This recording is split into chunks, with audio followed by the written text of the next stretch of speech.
Hello నమస్తే, నేను అన్నపూర్ణ వాడపల్లి విజయవాడ రుచులనే శీర్షికలో ఈరోజు మీకు జీడిపప్పు పాకం చూపిస్తాను. జీడిపప్పు ప్లస్ బెల్లం ఈ రెండు కలిపి చేసే పాకం అన్నమాట.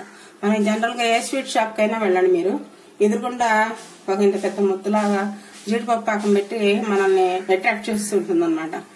అన్ని స్వీట్స్ కంటే జీడిపప్పుతో చేసే ఏ స్వీట్ అయినా రుచిగా ఉంటుంది. చాలా బలం ప్లస్ మనకి తింటూ ఉంటే చాలా బాగుందని మనం ఫీల్ అవుతూ ఉంటాము. దాంట్లో చాలా ఎనర్జీ ఉంటుంది.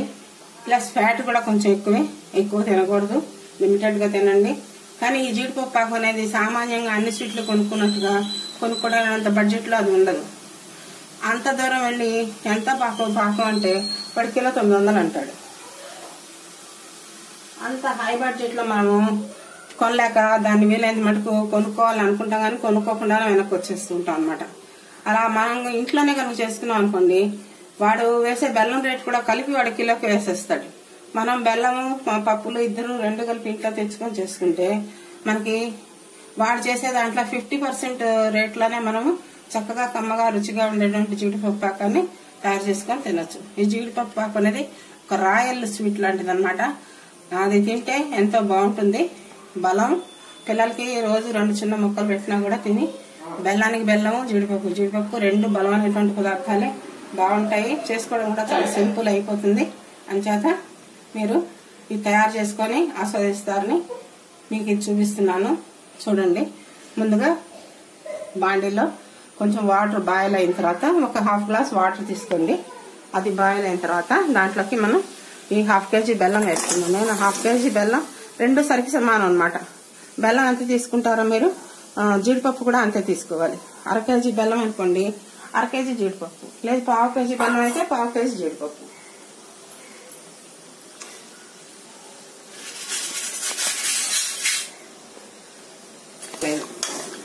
వాళ్ళు స్వీట్ షాపుల వాళ్ళు ఈ బెల్లం కాస్ట్ కూడా కలుపుకొని తీయటం వల్ల మనకి కిలో 900, 800, 1000 రూపాయలు అలా ఆ షాప్ రేంజ్ని బట్టి మనకి స్వీట్ రేంజ్ కూడా పెరుగుతూ ఉంటుంది అనమాట బడ్జెట్. అలా కాకుండా చక్కగా మీరు మంచిగా పప్పు కొనుక్కొచ్చుకొని బాగు చేసుకొని మంచి బెల్లం తెచ్చుకొని ఇంట్లోనే పాకం పట్టుకొని కొంచెంగా యాలక్కాయలు పొడి వేసుకోండి. అందులోకి మంచి ఫ్లేవర్ వస్తుంది. అంతకుమించి అసలు ఇంకేం అక్కర్లేదు. దింపపోయే ముందర ఒక స్పూను 2 స్పూన్లు కొంచెంగా బెల్లం నెయ్యి వేసుకుంటే నెయ్యి రుచిలో వస్తుంది అనమాట. మనం ఈ లోపల బెల్లం కరిగే లోపల ఇంతకీ ఏంటంటే, మీరు జీడిపప్పు అంటే అది వేయించాలి, నూనెలో కానీ నెయ్యిలో కానీ వేయించిపోయాలని అనుకుంటారేమో. అలా ఏం చేయకూడదు. డైరెక్ట్ గా మనం షాప్ నుంచి తెచ్చుకున్న జీడిపప్పుని, పచ్చిపప్పు, ఆ జీడిపప్పుని మీరు మెత్తటి పప్పు కాకుండా గట్టిగా ఉండే పప్పు తెచ్చుకోండి. చక్కగా కరకరలాడుతూ ఉంటుంది చూసారా పప్పు, అలాంటివి తీసుకుంటే పాకం చాలా బాగా వస్తుంది. దీన్ని వేయించడాలు కలిపెట్టాలి ఏం అక్కర్లేదు. డైరెక్ట్ గా ఆ పప్పుని మీరు పాకంలోకి వేసేసుకోవడమే పాకం తయారయ్యాక. ఇది మటుకు మీకు ఉండపాకం రావాలి. ఉండపాకం తక్కువైతే పాకం సరిగ్గా రాదు. ఈ లోపల మనం ఒక ప్లేట్కి నెయ్యి రాసుకొని పాకం వేసుకోవడానికి రెడీ చేసుకుందాం. ఒక ప్లేట్ తీసుకోండి. ఈ ప్లేట్కి చక్కగా నెయ్యి రాసేసుకోండి. అంటే పాకం వేయంగానే దానికి నెయ్యి కనుక లేకపోతే అది అతుక్కుపోతుంది, ప్లేట్కి పాకం రాదనమాట, విరిగిపోతుంది అంతా.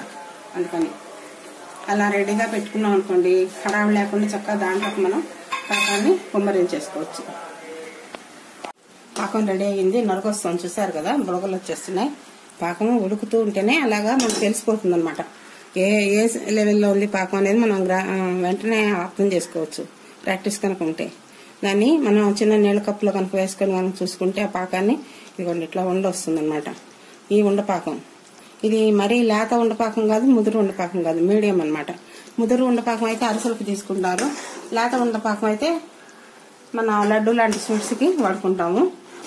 ఇది మటుకు ఇప్పుడు మనం మీడియం పాకం గనక ఈ జీడిపప్పు పాకము, తర్వాత వేరుశనగపప్పు పాకం, అదే పల్లిపప్పులు, తర్వాతనేమో పుట్నాల పప్పు పాకం, ఇలా పాకాలు పట్టుకుంటుంటాము మనము. వాటన్నిటికీ కూడా ఇదే పాడం అనమాట. ఈ పాడల్లో మనము తీసేసుకోవచ్చు. ఇప్పుడు ఇందులోకి మనము పక్కన పెట్టుకున్నటువంటి జీడిపప్పుని వేసుకున్నాం.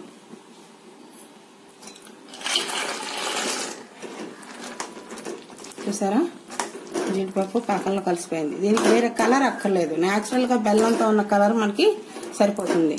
కొంతమంది అంటే షాపుల్లో చేసేవాళ్ళు మాత్రం వాళ్ళు అట్రాక్టివ్ గా ఉండడం కోసమని కలర్ యూజ్ చేస్తారు.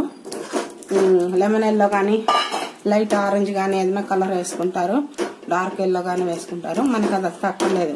చక్కగా నార్మల్ గా పాకంలో ఉడికినటువంటి జీడిపప్పు అయితే బాగుంటుంది. ఈ మధ్యలో మనము యాలకాయ పొడి కూడా వేసేసుకుందాం. యాలకుల పొడి మంచి ఫ్లేవర్ వస్తుంది. తర్వాత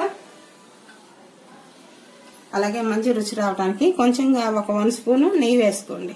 నెయ్యి వేసుకుంటే చాలా బాగా వస్తుంది, తినడానికి చాలా బాగుంటుంది అన్నమాట. ఇదిగోండి నెయ్యి వేసేసాము, అయిపోయింది. దీన్ని ఇప్పుడు మనం ఒక పళ్ళెంలోకి తీసుకుందాం. మనకి టేస్ట్ని బట్టి ఒకవేళ కావాలి బెల్లం ఎక్కువ కావాలి అనుకుంటే మనం ఇంకొక 100 గ్రాములు బెల్లం వేసుకోవచ్చు అనమాట. జనరల్ గా ఏంటంటే సమానంగా 1/2 కేజీ అయితే 1/2 కేజీ పప్పు, 1/2 కేజీ బెల్లం, 1/2 కేజీ అట్లా వేసుకుంటే మనకి పాకం అతుక్కోవడానికి ఒకటి బాగా వస్తుంది. పప్పులన్నీ మనకు కొంచెం బెల్లం కావాలి, పాకంగా ఉండాలి అనుకుంటే మనం ఇంకొక 100 గ్రాములు బెల్లం ఎక్కువ వేసుకోవచ్చు, అయినా కూడా రుచిగా ఉంటుంది.